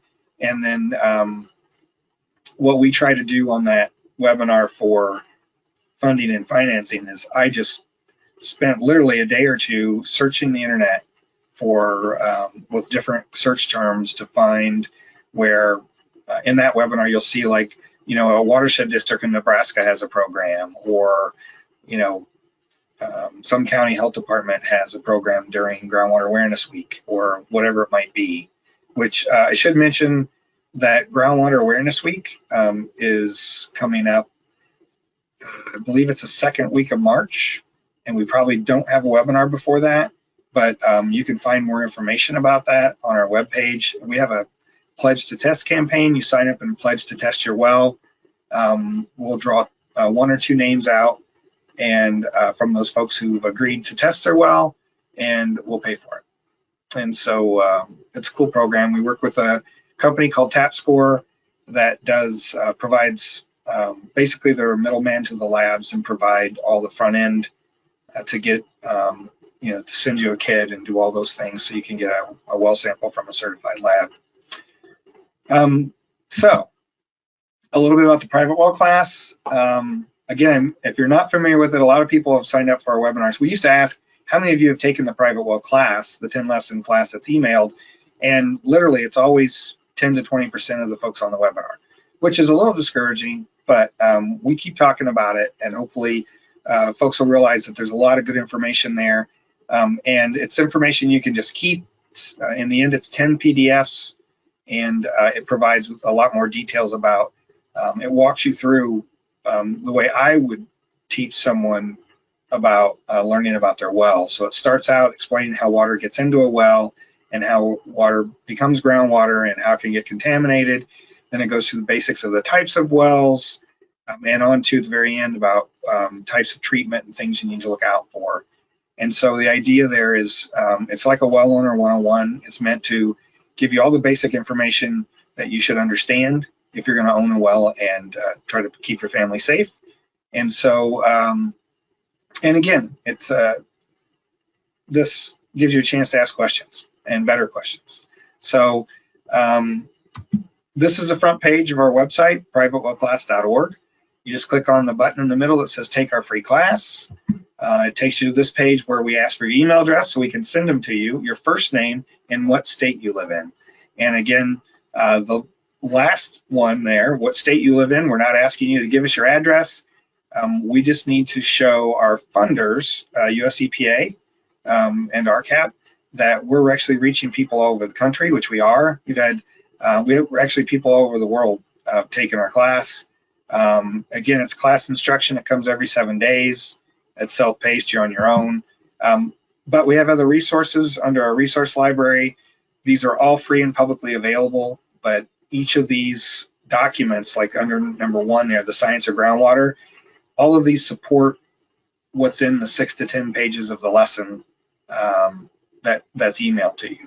So if you want to learn more, there's a lot more details in some of these, like the Well Owner Handbook from Minnesota, or Iowa Groundwater Basics. You know, they have a lot of more detailed information than we could put in 6 to 10 pages, but that's why we created these, and they are used. We have a lot of hits on these because there's a lot of useful information, and there's one for each of the 10 lessons. So you're familiar with our webinars and events page, hopefully, since you signed up for today, or you might have done that through our newsletter. But we list all the webinars that we have already lined up, and right now through April, and then the recent webinars that are already done, those recordings are available. We have them on our webpage, but to watch them full screen, you need to go to our YouTube page, and I believe there's a link on each one of those to do that. When you go to our YouTube page, as I mentioned, I looked today, there's 111, now 112 when we get this done. And each one of these, in a few minutes, we're going to start going through questions. We do that for every webinar, and they're always different questions, or some of them are different. So if you really want to learn more about issues related to private wells and the questions people are asking us, if you just go to each of these webinars and go to the part where, you know, there's like, is my water safe to drink, was offered on February 1. We also offered that last August. And same for WellCare 101. We did that in December, but we also did it in May last year. So we offer some more often because we have new people signing up for the private well class all the time, and we want to make sure that they have an opportunity. But there's different questions each time. So you can go to that video, scroll through till you get to the questions and see if there's any that interest you or that you haven't answered. And that's one way to look for all that stuff. This is the funding financing one I mentioned earlier on our webpage, and click on the YouTube button to get there. We also have done some specific ones, like, you know, in 2014 when lead was discovered in Flint, Michigan, it created quite a stir. And we had a lot of well owners asking us about, what's that mean for me? I'm not on a public water supply. Well, every home that has lead or copper pipes built before 2014 probably has lead solder at least in their water lines. And so sometimes that can leach and become a problem. Older homes before 1980 or 86, depending on the state, may have actual lead pipes in their house. So it's really a universal problem. It's not about whether your water comes from a private well or a public water system. Depending on the chemistry of your water, lead can be an issue for everyone. So we we brought in an expert from Virginia Tech who's done a lot of lead research to provide most of the context for this webinar, but we also created a page. It's just privatewellclass.org/lead, where we list some of the information that's out there, including water filters that do a great job of removing lead at your kitchen tap. There's a number of short videos on, like, what do I do after a fire? What is an artesian well? What is a sand and gravel well? What do I need to know about a shared well? If you're sharing a well with someone, there's certainly things you need to know if there's not a contract that binds you and the person who happens to have the well on their property. There's a lot of issues there. Our most popular video isn't why does my well keep losing pressure?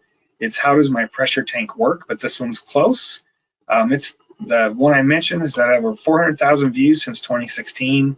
It tells us a lot of people have pressure problems with their system and maybe don't understand how to change their pressure switch, or they have some issues with their pressure tank that they don't know how to deal with. We started a podcast about 4 years ago, or 3 years ago, I guess. And we've had 3 seasons, 12 podcasts each.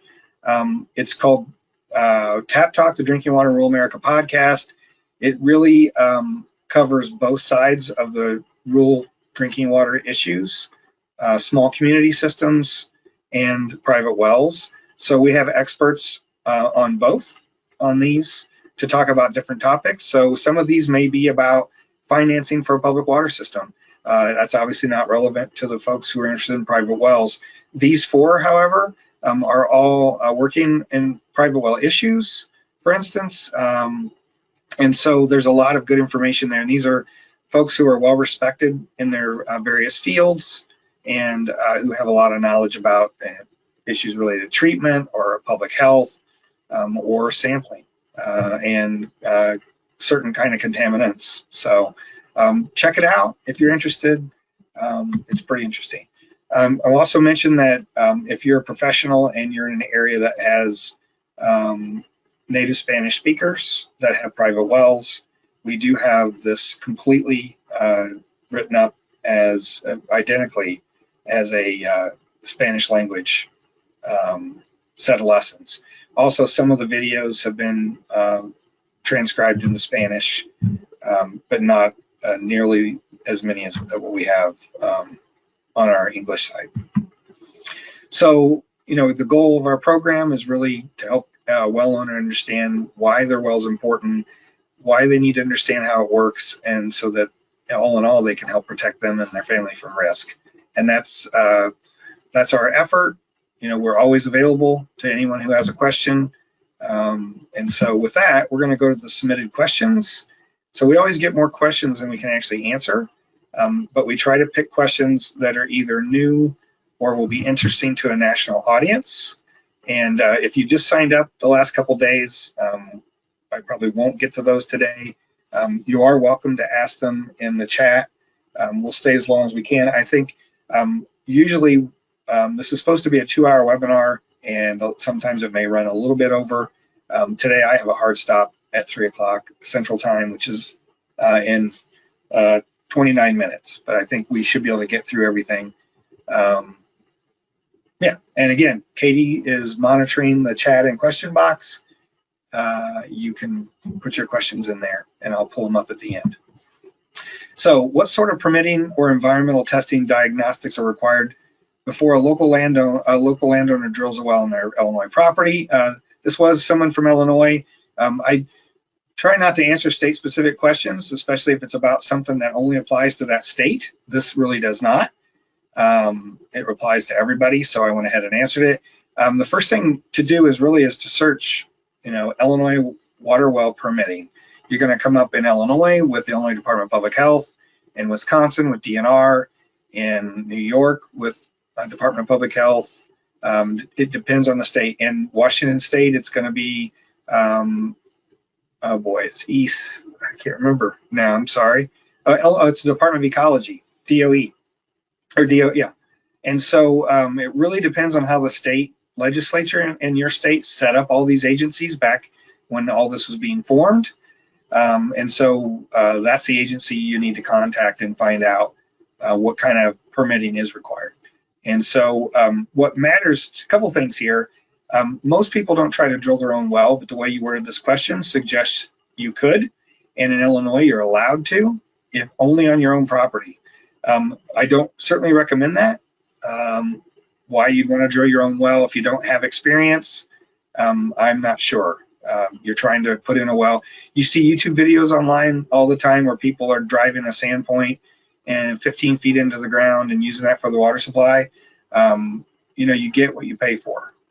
If you have a well that shallow, that doesn't have grout and it's not protected and it's in a sandy area, anything from the surface is going to get into that well, especially when you start pumping it, because by lowering the water level in your well, you basically force water from the surrounding area to come towards your well, so you're going to draw things in. Think about a plug on a bathtub. When you pull the plug, all the water runs to the drain. That's the same as if you're pumping a well. You lower the water level there, so all the water wants to run to it. And so if you don't know what you're doing, don't drill your own well. But beside that, in Illinois, there are a lot of rules. There has to be a licensed driller. You have to file a permit first, all those things. And so the only things that I would be concerned, well, you can look up, there are rules, even how you drill a well, the materials you can use, the grout you have to use, all those sorts of things. And in one of our lessons, we actually list all the things you should ask a well contractor before you hire him, or make sure that you understand. I mentioned one today. Make sure your contract with them has something in it about providing the well permit or the well log to you. That's generally not a problem in Illinois because that's a pilot, and we'll have a copy of it eventually. The only other things would be if it's a high capacity well. If it pumps more than 100,000 gallons a day in Illinois, it's considered a high capacity well, and there are additional rules through the Illinois Water Use Act. But in other states, like out west, there are restrictions on what you can pump because it's first and right. I can't remember the name of the rule, but a lot of states have prior appropriation. Whoever was there first has first right to the water. And so there are places where you can buy land and maybe not be allowed to put a well on it because all the water rights in that area are already spoken for. And so there's a lot of things to know related to what the rules are in your state. And I suggest in Illinois, it's the law of reasonable use, which is really fluid and fuzzy. What ends up happening is if there's a real conflict, it ends up in court. That's the only way to settle it because the rules aren't clearly defined as to who has, the right to do whatever, whether someone impacts somebody else. So that's what I would do, and find someone who really understands that stuff. A drilling contractor should have a lot of that knowledge, and find one, talk to 2 or 3, and one of them that just said the same things the others did, but seemed to have a lot of good knowledge. That's the one I would go with. Speaking of finding contractors, how do I find a service provider?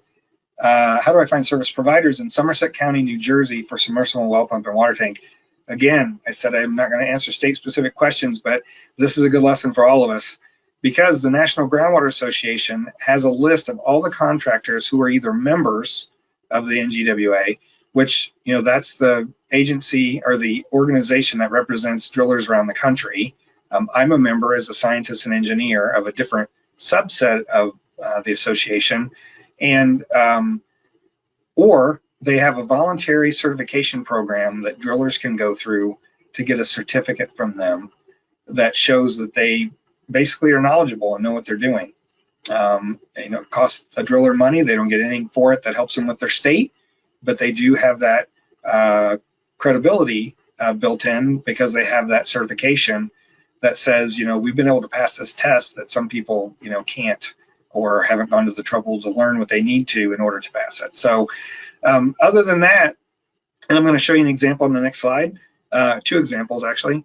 In addition, then I would talk to your state or local health district or department, ask them if they have a list or maintain a list. Every state licensed contractors except Alaska and Pennsylvania. Actually, Pennsylvania, I'm going to explain Pennsylvania real quick. In Pennsylvania, they don't really have well construction code. They don't, it's wrong to say they don't license drillers. They don't have a driller certification program.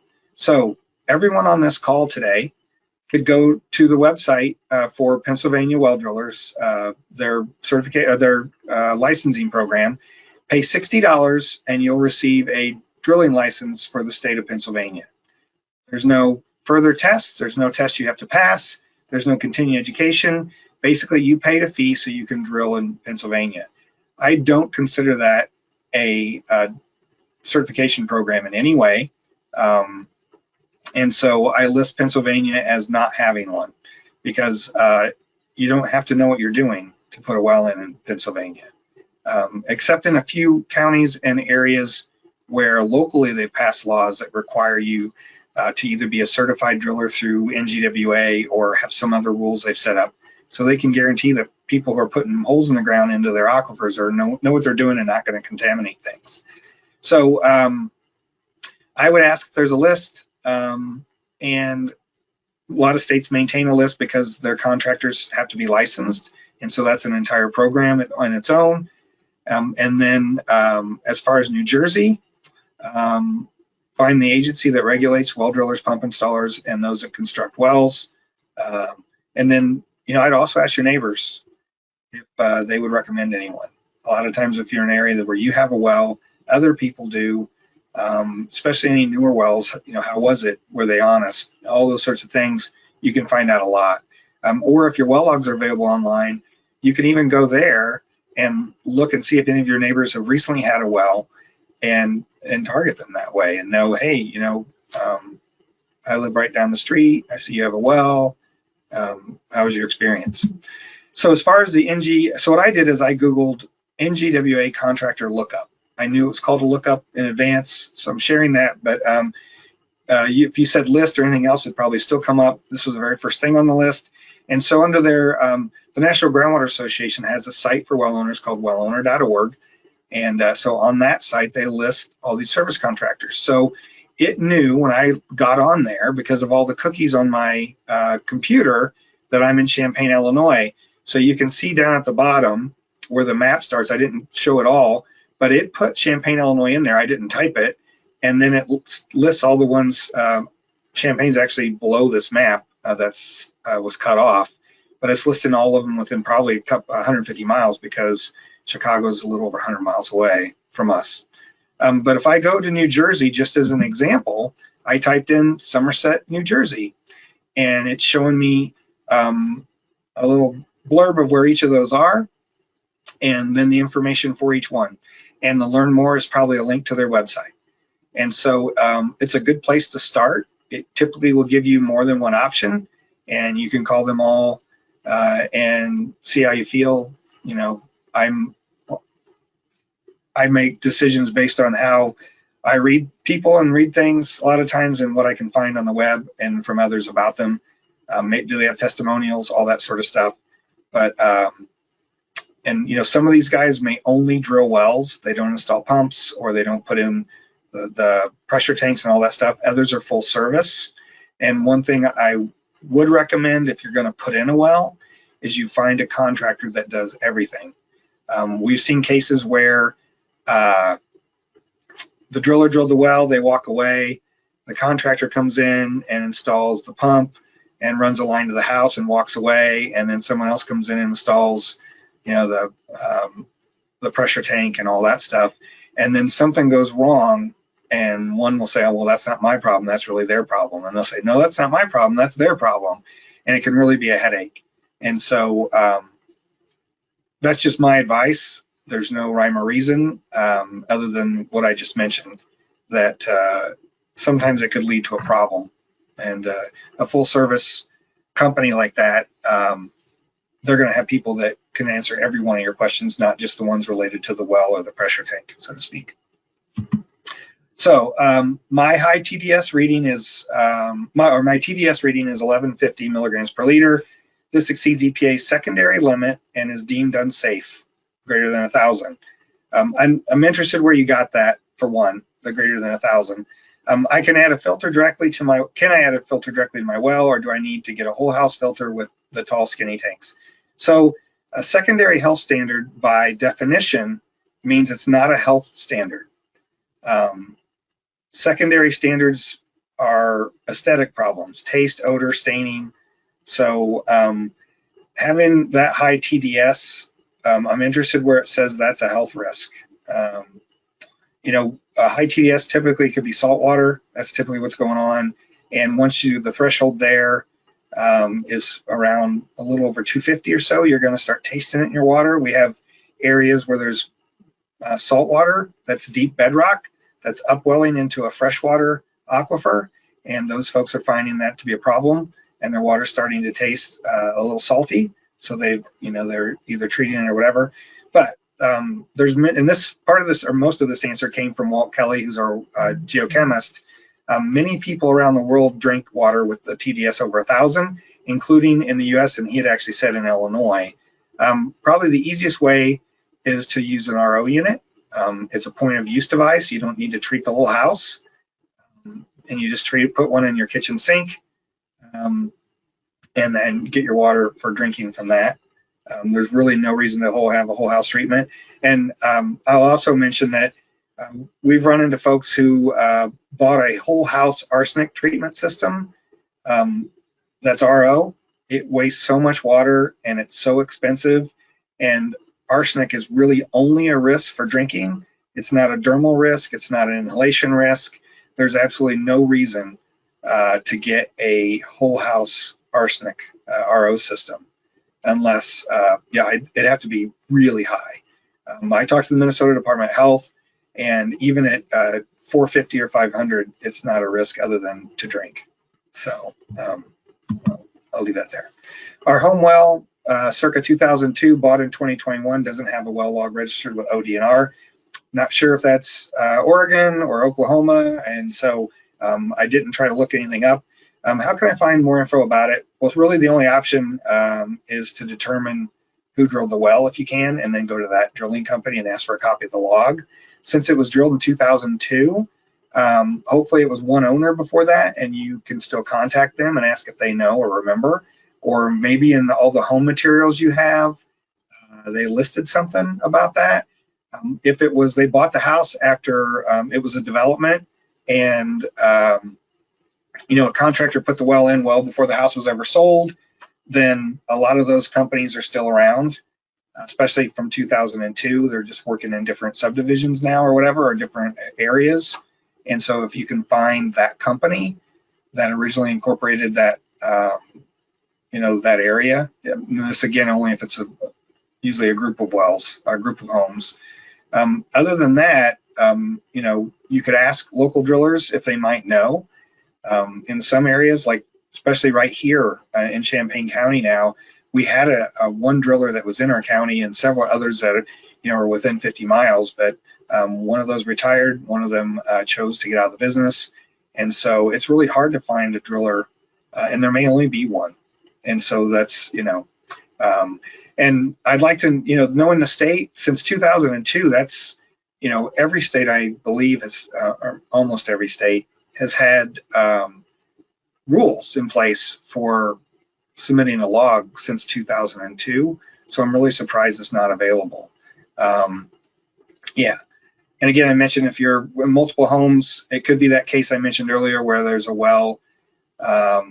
Sometimes they do the opposite. Instead of putting one well every 3 or 4 homes, they may have put one well at every home, but they only turned in logs and filed a permit for 1 in every 5 homes, because that costs money as well.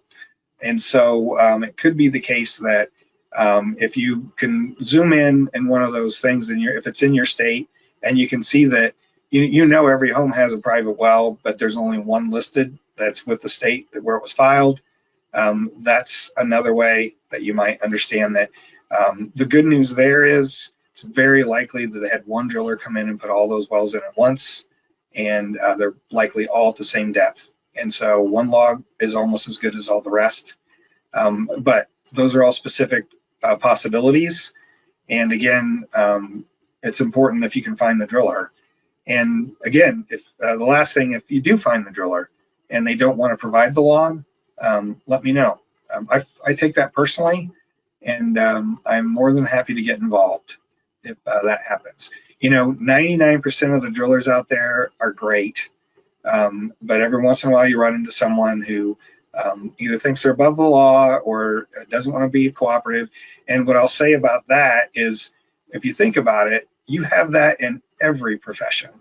There's always someone who it's not willing to be helpful, or we've all run into those folks. So it's not that drillers are that way. It's not that a health department may not have someone who wants to really help you. Once in a while, it's a personality you run into, and it's irregardless of profession. So, but when it happens in this case, like I said, if you're interested, I'd be glad to at least do a little legwork to find out if we can't get your log for you, especially if you know who the driller is. And in all likelihood, they're going to give it to you in the first place. So, muddy water. Why does our water get muddy when it rains if we have a well? I'm pretty sure that should not be happening. Well, you are indeed correct. That should not be happening. And what we've talked about some of this already, but when it's a properly sealed well, it should be totally free from any influence from the surface, including a big rainstorm or whatever. So the fact that that's happening means that anything else that's going on, if there's fertilizer near a field, or there's a spill, or using yard chemicals or garden chemicals, it likely means that all that stuff can also get into your well, because obviously when a surface event happens, something's going on. So there's a direct connection that's not safe. You really shouldn't drink this water until you test it and make sure it doesn't have coliform bacteria. That's the first thing I would do. But to do more to help you with this, at least for us, you can contact an extension person or your local health district or county health department. They will certainly be able to help you as well. But if we'd need a few more details, the kind of well you have, is there a log? Do you know who installed it? And so for any of those things, again, our email address is info@privatewellclass.org. You're welcome to email us with questions. It may not be tomorrow that we get back to you, but we'll certainly we'll follow up. I would like to get my water tested for more than just what the local authorities provide for bacteria. I want to say before anything else that in many jurisdictions, they don't provide any sampling. So the fact that they're providing bacteria is something that you should be grateful for, in my opinion. I'd like to get it tested for lead, pesticides, all those things. I'd like to know how to be sure know my water's safe. Is there an inexpensive way to do that? It seems that the county should provide that free of charge, or at least less than $300 to $500.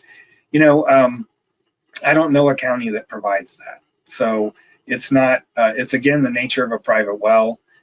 Folks who choose to be on a private well or live in the country or a rural area, they're taking that responsibility on. It's not, it's not what your taxes are for, all that stuff. So again, they're not regulated, and so really it's your responsibility.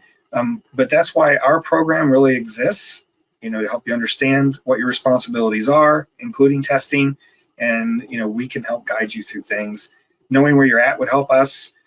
There are basic well tests that, for all the things we mentioned plus others, that you can get done for less than $200, which that's still a lot of money. I realize that. Some things like PFAS, I know there's a question about that. Not only is that expensive, but it's also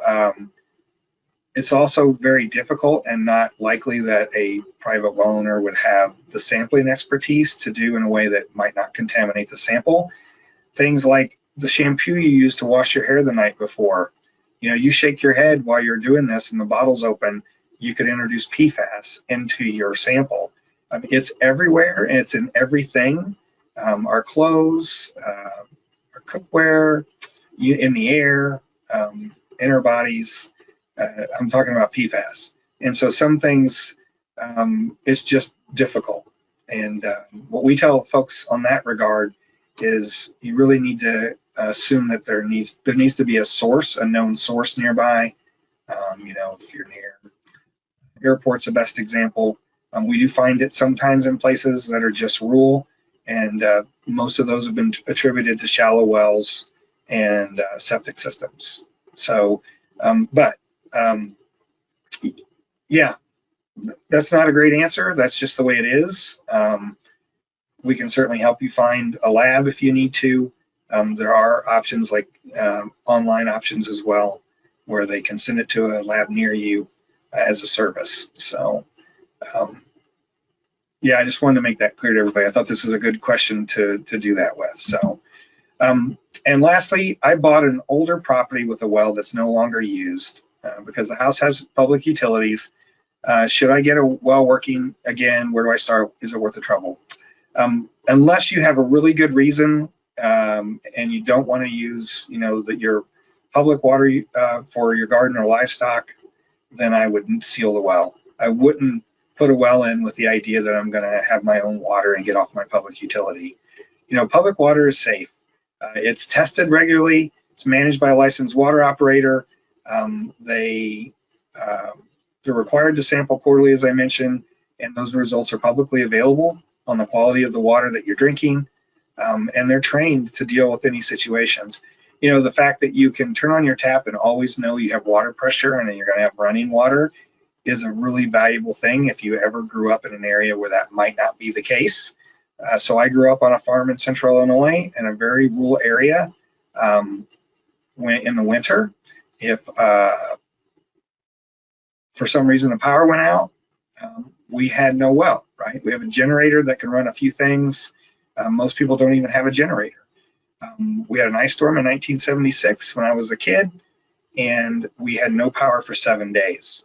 So you go 7 days without running water, and because you're in a rural area, you'll understand the value of city water, which is going to run no matter what, because it's based on the pressure from the water tank or the water tower, wherever that might be, or a pumping station that's pushing it through your system. And that has nothing to do with water quality, but public water also is much safer. You don't have any risk of over time when maybe something goes bad, or you know, some kind of something in the line somewhere gets corroded or whatever might happen, that it's introducing something that you're not sure of. You don't have to worry about bacteria problems from opening your well. There's just a lot of reasons why, if you're close to a water system, public water system, we would recommend you hook up. And with that, Katie's got some questions. Ooh, we're running out of time. That was there just for extra here. Let me pull this over and make it full screen. See that okay? Can we get a copy of the assessment report template? Yes. If you go to privatewellclass.org and just do /assessment, a web page will come up that lists both the private well assessment and the on-site wastewater treatment system, which septic systems in most cases, template. Katie can type that in there, which she just did. I knew she would when I said that. In Maryland, and I'm in Maryland and have submitted the well report from my county. The state website says the well tag number might help locate the well report. Any suggestion on finding that tag would be appreciated. What am I looking for? Where to look? You know, if they can't help you with that, I don't think I can. I would contact somebody. If you just went to the website, I would talk to someone who actually deals with that, with their database, or helps with drillers or whatever. They should be able to give you that information, because we don't tag our wells in Illinois. Our counties don't, because it's done at the county level, and every county has jurisdiction over permitting wells. Although it's managed by the State Department of Health here, it's implemented at the county level. And so I'm not sure. I would have to call one of those folks too. And so let us know if you run out of luck and you try, then contact us and we can certainly try too. I do have a contact in Maryland, but he's with Extension, and I don't know if he'll know that or not. And the Be Well Informed tool, Katie put that here, and now it's got its own link. Like I said, it started off as a New Hampshire developed it. And if you want to learn more about it from a video, on our YouTube page, we list our conferences that we've held for private well professionals. And our 2017 conference, we had one of those folks speak about the Be Well Informed tool, and it'll give you a lot of good information there. So, well, we're out at 3. We're getting close. So thank you very much, and I appreciate everyone who attended today. Katie, thank you, and Sally, great to have you on. All right, take care, everybody.